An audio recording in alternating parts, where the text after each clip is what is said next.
Hello everyone, myself SR Yadav. आज की इस क्लास में हम BA LLB 9th semester paper 4th and LLB 5th semester paper 2nd land laws अर्थात भूमि विधियाँ के संबंध में चर्चा करेंगे। इस प्रश्न पत्र के अंतर्गत आज हम जानेंगे कि लैंड लॉज अर्थात भूमि विधियों के अंतर्गत, चूँकि ये BA LLB 9th सेमेस्टर में चतुर्थ प्रश्न पत्र के रूप में और LLB 5th सेमेस्टर में द्वितीय प्रश्न पत्र के रूप में सिलेबस में शामिल किया गया है, तो इस तरीके से ये भूमि विधियाँ क्या होती हैं, इनके अंतर्गत कौन कौन से एक्ट आते हैं, किन किन अधिनियमों को मिलाकर के ये भूमि विधियाँ सब्जेक्ट या प्रश्न पत्र को तैयार किया गया है, उसके इंट्रोडक्शन अर्थात परिचय पर चर्चा करेंगे। तो बात करते हैं भूमि विधियों के अंतर्गत 3 एक्ट मिलाकर के इस सिलेबस को तैयार किया गया है।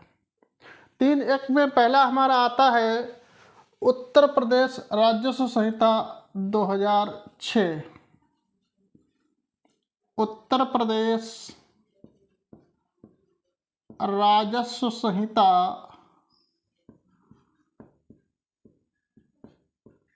2006।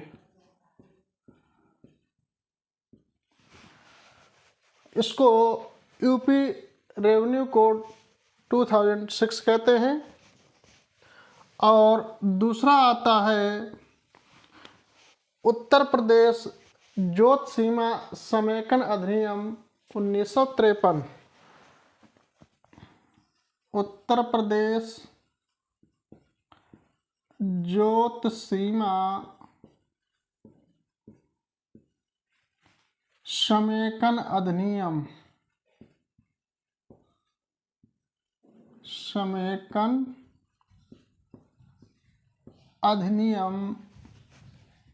1953। इसको दूसरा नाम भी उत्तर प्रदेश जोत चकबंदी अधिनियम 1953 के नाम से भी जानते हैं। तो चाहे इसको उत्तर प्रदेश जोत सीमा समेकन अधिनियम कह लें या उत्तर प्रदेश चकबंदी अधिनियम, चकबंदी अधिनियम 1953 के नाम से भी जानते हैं। और तीसरा हमारा इस लैंड लॉ के अंतर्गत आता है उत्तर प्रदेश अधिकतम जोत सीमा आरोपण अधिनियम। उत्तर प्रदेश अधिकतम जोत सीमा आरोपण अधिनियम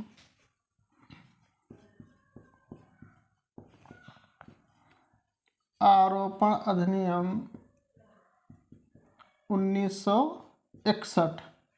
तो इस तरीके से 3 एक्ट, उत्तर प्रदेश राजस्व संहिता 2006 अर्थात यूपी रेवेन्यू कोड 2006, और दूसरा हमारा आता है उत्तर प्रदेश जोत सीमा समेकन अधिनियम 1953 या उत्तर प्रदेश जोत चकबंदी अधिनियम 1953। इसको हम बोलते हैं UP consolidation of land holding act 1953। और तीसरे नंबर पे हमारा आता है उत्तर प्रदेश अधिकतम जोत सीमा आरोपण अधिनियम 1961 अर्थात इसको बोलते हैं UP imposing of ceiling on land holding act 1961। तो इस तरीके से ये 3 एक्ट, 3 अधिनियम, इनसे मिलकर के हमारा जो भूमि विधियाँ या लैंड लॉ है उसके सिलेबस को तैयार किया गया है, पाठ्यक्रम को तैयार किया गया है। अब इसके आज के हमारे टॉपिक में इंट्रोडक्शन, परिचय की बात करेंगे। भूमि विधियाँ क्या होती हैं, तो अब जब इन तीनों अधिनियमों के अंतर्गत हम आज चर्चा करेंगे तो इन अधिनियमों में क्या क्या टॉपिक शामिल किए गए हैं सिलेबस के अंतर्गत।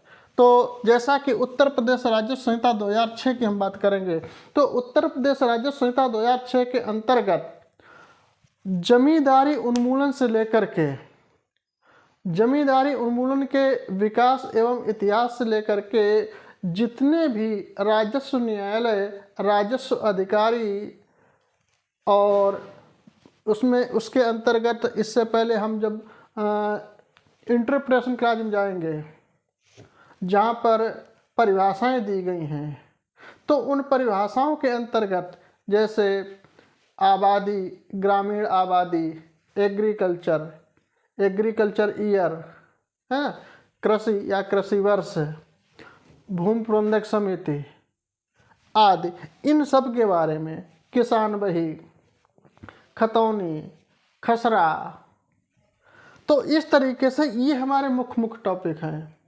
तो इस टॉपिक के अंतर्गत जो हमारे राजस्व न्यायालय हैं, राजस्व न्यायालय क्या होते हैं, तो राजस्व न्यायालय इस उत्तर प्रदेश राजस्व संहिता 2006 के अंतर्गत नायब तहसीलदार न्यायालय से लेकर के बढ़ते क्रम में तहसीलदार न्यायालय, असिस्टेंट कलेक्टर, परगनाधिकारी सहायक कलेक्टर, कलेक्टर, कमिश्नर जिसको हम आयुक्त या मंडलायुक्त कहते हैं, और बोर्ड ऑफ रेवेन्यू यानी राजस्व परिषद तक, ये हमारे बढ़ते हुए क्रम में यानी निम्न स्तर से लेकर के उच्च लेवल तक नायब तहसीलदार, फिर परगनाधिकारी सहायक कलेक्टर, परगनाधिकारी कह सकते हैं या सहायक कलेक्टर प्रथम श्रेणी कह सकते हैं, कलेक्टर, कमिश्नर मीन्स यहाँ पर मंडलायुक्त से है, मंडल आयुक्त या एडिशनल कमिश्नर यानी अपर मंडल आयुक्त, और ऊपर बोर्ड ऑफ रेवेन्यू यानी बोर्ड ऑफ रेवेन्यू जो होता है, राजस्व परिषद जो होता है, हर प्रदेश में राजस्व के न्यायालयों में सर्वोच्च न्यायालय होता है, इसके ऊपर राजस्व न्यायालय नहीं होते हैं। फिर उसके आगे अगर जाना होता है तो अनुच्छेद 226 के अंतर्गत उच्च न्यायालय में इनके संबंध में मुकदमा दाखिल किया जा सकता है। हालांकि राजस्व के संबंध में सिर्फ बोर्ड ऑफ रेवेन्यू जो है वो सुप्रीम कोर्ट होती है यानी सर्वोच्च अदालत होती है। तो अब राजस्व अधिकारियों की हम बात करेंगे उत्तर प्रदेश राजस्व संहिता 2006 के अंतर्गत, तो राजस्व अधिकारियों में उसी बढ़ते क्रम में राजस्व अधिकारियों में शुरुआत करते हैं, सबसे निचले लेवल पर जो आता है उल्लेखपाल आता है।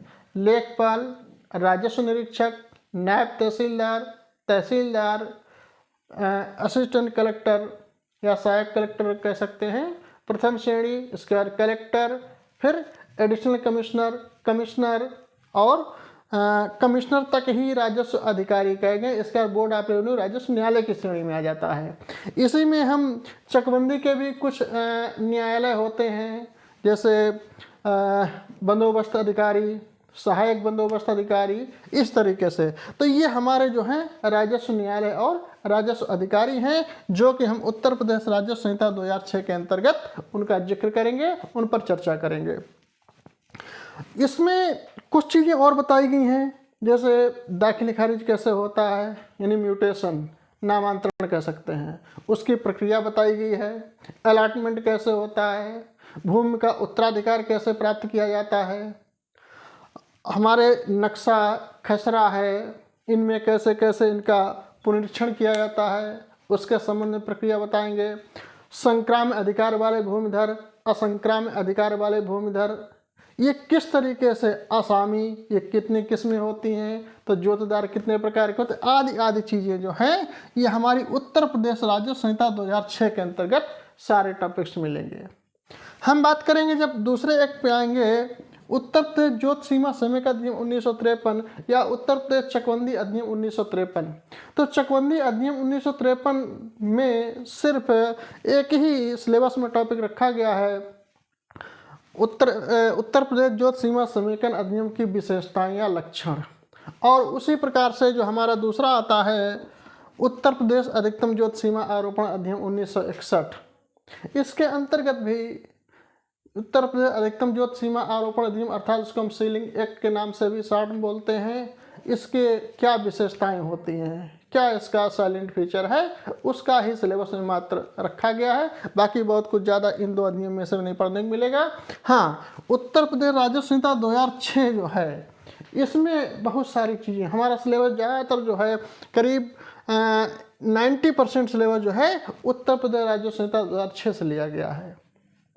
तो इस तरीके से अब इस लैंड लॉज अर्थात भूमि विधियों के परिचय में, इंट्रोडक्शन में ये 3 एक्ट आते हैं। इन 3 एक्ट में मुख्य कौन कौन से हमारे टॉपिक हैं शामिल, किस एक्ट में कौन सा टॉपिक है, जैसा कि मैंने उत्तर प्रदेश राजस्व संहिता 2006 के अंतर्गत बताया, उत्तर प्रदेश ज्योति सीमा समय का अधिनियम 1953 के अंतर्गत बताया, उत्तर प्रदेश अधिकतम ज्योति सीमा आरोपण अधिनियम 1961 के अंतर्गत बताया। तो इस तरीके से इन समस्त अधिनियमों के अंतर्गत जो भी हमारे सिलेबस हैं इस लैंड लॉज अर्थात भूमि विधियों के अंतर्गत शामिल हैं।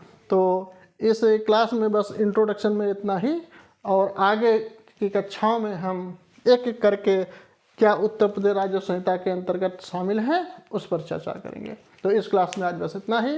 धन्यवाद, नमस्कार।